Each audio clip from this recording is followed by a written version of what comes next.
अब recently GDP figures आए हैं 31 अगस्त को, और ऐसे में एक बहस सी शुरू हो गई है कि भाई क्या चल रहा है हमारी इकोनॉमी में और इसकी वजह क्या है। इसके बारे में विस्तार से बात करेंगे आज 92.7 बिग एफएम पर। मैं हूं आपका अपना Anshuman. A very happy good morning. Big chai show enjoy कर रहा है Udaipur. Presented by Gitanjali institute of technical studies, powered by Tanmay Suzuki. 31 अगस्त यानी कि सोमवार वाले शो में हमने जीडीपी की एक्सपेक्टेशन को लेकर के बातचीत की थी, और फिर जब जीडीपी फिगर्स आ गए हैं तो आइए आपको बताते हैं कि ये फिगर्स क्या संकेत देते हैं। और इस बारे में बात करने के लिए आज हमारे साथ फोन लाइन पे जुड़ गए हैं tavaga.com से हेड इंस्टीट्यूशनल एडवाइजरी वैभव जैन जी। सर पहली बात तो बहुत बहुत स्वागत है आपका। धन्यवाद जी, धन्यवाद अंशुमन जी। बिग एफएम के लिसनर्स को मेरा नमस्कार। सर जानना चाहेंगे आपसे कि जो जीडीपी फिगर्स आए हैं Q1 के, क्या वो एक्सपेक्टेड लाइंस पर हैं? जी, जैसा कि अपना मंडे को टॉक शो हुआ था उसमें मैंने एक अनुमान दिया था कि 15% नेगेटिव से लेके 30% नेगेटिव के बीच में रेंज रहेगी। बिल्कुल मतलब उसी में आया, एग्जैक्ट 23.9 आया है जी। तो हमारा और आपका अनुमान सही था, बिल्कुल सही था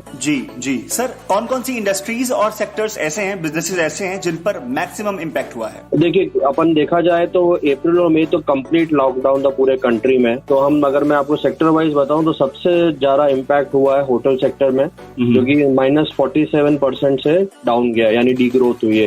उसके बाद सारे मैन्युफैक्चरिंग कंपनियां अपनी डाउन बंद थी, तो मैन्युफैक्चरिंग भी -39% डाउन है। और उसके बाद सर्विसेज की हम बात करें तो 20% से उसका डी ग्रोथ हुआ है। कई बार क्या होता है कि हम आंकड़ों को देख करके ना डर जाते हैं, लेकिन उन आंकड़ों के बारे में जानना बहुत जरूरी होता है कि क्या कहते हैं वो आंकड़े और उनके आने वाले भविष्य में क्या संकेत छुपे होते हैं। और इस बारे में बात करने के लिए आज मेरे साथ जुड़े हुए हैं फोन लाइन पे tavaga.com के हेड इंस्टीट्यूशनल एडवाइजरी वैभव जैन जी। सर Q1 के आंकड़े आने के बाद Q2 से यानी कि Q2 से हम क्या उम्मीदें कर रहे हैं? क्या कुछ रिकवरी पॉसिबल दिख रही है इसमें? जी देखिए, Q1 तो एक्सपेक्टेड था। अब अपना लॉकडाउन भी 1 जून से अनलॉक फेज 1 चालू हुआ है। तो अगर मैं आपको Q2 जो कि जुलाई अगस्त सितंबर का पीरियड है उसका मैं थोड़ा सा अगर आपको आइडिया देना चाहूँ तो काफी हद तक रिकवरी हो चुकी है। अगर आप ट्रैक्टर सेल्स, जो कि अगेन मैंने आपको कहा एग्रीकल्चर अच्छा परफॉर्म किया है, तो it has grown by 36%, so which is very big amount, है ना। 36% का उसका ग्रोथ हुआ है। अगर हम नेगेटिविटी की बात करें बाकी सेक्टर्स में भी, तो वो नेगेटिव जो फिगर है वो धीरे धीरे कम हो रहा है। ठीक है, तो जैसे कि हम अगर जो बैंक्स बिजनेसेस को लोन देते हैं जिसको क्रेडिट ग्रोथ कहा जाता है, तो अगर वो देखा जाए तो वो अप्रैल में 2.7% थी, जून में बढ़ के वो 3.7% हो गई, और जुलाई और अगस्त के फिगर्स आने बाकी हैं, पर वो धीरे धीरे जो अनुमान आ रहा है एडवांस वो बढ़ता ही जा रहा है।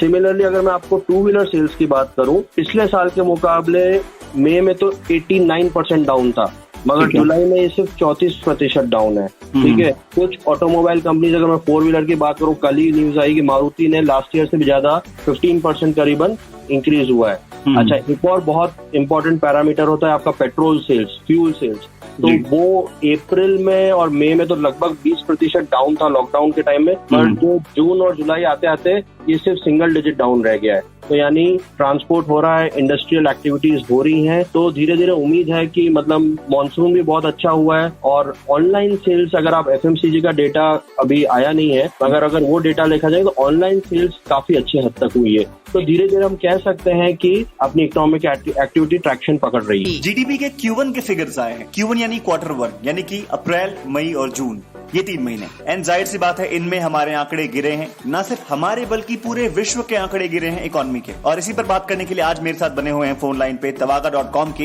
हेड इंस्टीट्यूशनल एडवाइजरी वैभव जैन जी। सर भारत की बात करते हैं तो कोई भी इकोनॉमिक फैसला या कोई भी डेटा अच्छा है या बुरा है, इसका रिफ्लेक्शन मिलता है हमें सेंसेक्स में। लेकिन इस समय की बात करते हैं तो जीडीपी आंकड़े आए हैं और सेंसेक्स अच्छा परफॉर्म कर रहा है, ये क्या कहानी है? बिल्कुल बिल्कुल, जैसे मैंने अपने कहा था मंडे के अपने बिग चाय शो में कि मार्केट्स और एनालिस्ट सब एक्सपेक्ट कर रहे थे और उसी रेंज में अपना जीडीपी फिगर आया है। और जैसे हम जानते हैं कि मार्केट्स हमेशा फ्यूचर को प्रीएम्प्ट करता है, तो ये बिल्कुल एक्सपेक्टेड में था। इसके लिए मार्केट्स पे कोई इफेक्ट नहीं आया। जो माइनर डाउन हुआ है वो आपका इंडिया चाइना टेंशन और छोटा मोटा चीज है, वो टेम्पररी है। बट मार्केट्स है जो कि कह सकते हैं बैरोमीटर है काफी हद तक इकोनॉमी का, तो वो कंफर्ट जोन में है कि हाँ इकोनॉमिक एक्टिविटी पिकअप हो रही है। और अब कोई भी पॉजिटिव न्यूज आएगी तो उसको बहुत अच्छे से वो लेगा मार्केट्स। पर इस समय मेरे साथ जुड़े हुए हैं Tavaga.com के हेड इंस्टीट्यूशनल एडवाइजरी वैभव जैन जी, और जिनसे हमने बहुत कुछ जाना जीडीपी के इन आंकड़ों के बारे में जो Q1 के लिए आए हैं, Q1 के लिए आए हैं। सर, अभी आपसे हम जानना चाहेंगे कि हमारे शहर के, राज्य के जो सेक्टर्स हैं, जो बिजनेसेस हैं, जो इंडस्ट्रीज हैं, इन्हें क्या कदम उठाने पड़ेंगे जिससे कि आने वाला फ्यूचर बेहतर हो। देखिए, 2-3 चीजें हैं। क्रेडिट बहुत सस्ता मिल रहा है, लोन बहुत सस्ते मिल रहे हैं, गवर्नमेंट ने बहुत ज्यादा सस्ता कर दिया है लोन देना। तो एक तो नेगेटिविटी से हम सबको दूर रहना है, बिकॉज एक सेइंग होता है कि once expenses other persons earning, यानी अगर आप खर्चा करेंगे तो ही दूसरा जना की इनकम होगी या वो कमाएगा। तो वो नेगेटिविटी में हर जना खर्चे को रोकता है। तो इतना नेगेटिव है नहीं। पेंडेमिक तो चल रहा है, 7 महीने हो गए हैं, आगे भी उम्मीद लगता है कि चलता ही रहेगा। वैक्सीन का इंतजार है, मगर वो भी अभी पता नहीं कब तक आएगी। बट ये जैसे स्वाइन फ्लू हुआ करता था या कोई दूसरा फ्लू आया था, धीरे धीरे एक हर्ड इम्यूनिटी की तरफ हम बढ़ रहे हैं। तो ये आगे चला भी जाएगा, मगर हमको पता भी नहीं चलेगा। अभी भी काफी हद तक पेशेंट्स असिम्प्टोमेटिक है, उनको पता ही नहीं होता कि क्या हो रहा है। तो घबराना नहीं है, मगर हैविंग सेड अपने को सोशल डिस्टेंसिंग रखनी है, मास्क पहनना है, पर बिजनेस एक्टिविटी जितनी हो सके फुल थ्रॉटल पे अपने को चलानी है। और इसके लिए गवर्नमेंट ने बहुत सारी स्कीम्स निकाली हैं। जैसे मैंने आपको बताया, लोन सस्ता है, बहुत ही मतलब हिस्टोरिकली लो लोन रेट से मैन्युफैक्चरिंग को बहुत बढ़ावा दिया जा रहा है। और अपना एक जो कहते हैं एनिमल इंस्टिंक्ट है बिजनेस में, वो वापस से लाना है। जुझारू तौर पे हमको बिजनेस से स्टार्ट करना है। होटल सेक्टर के थोड़े कुछ समय तक जरूर, बिकॉज सोशल डिस्टेंसिंग है, तकलीफ है, और बाकी सब सेक्टर्स को उदयपुर में फुल एफर्ट्स डालने चाहिए, जिससे कि इकोनॉमी वापस से फुल उसी स्पीड पे आ जाए। जी, बहुत बहुत शुक्रिया सर आपका आज जुड़ने के लिए बिग चाय शो में, और इन आंकड़ों को, इन जीडीपी फिगर्स को इतने अच्छे से एक्सप्लेन करने के लिए। Thank you so much again.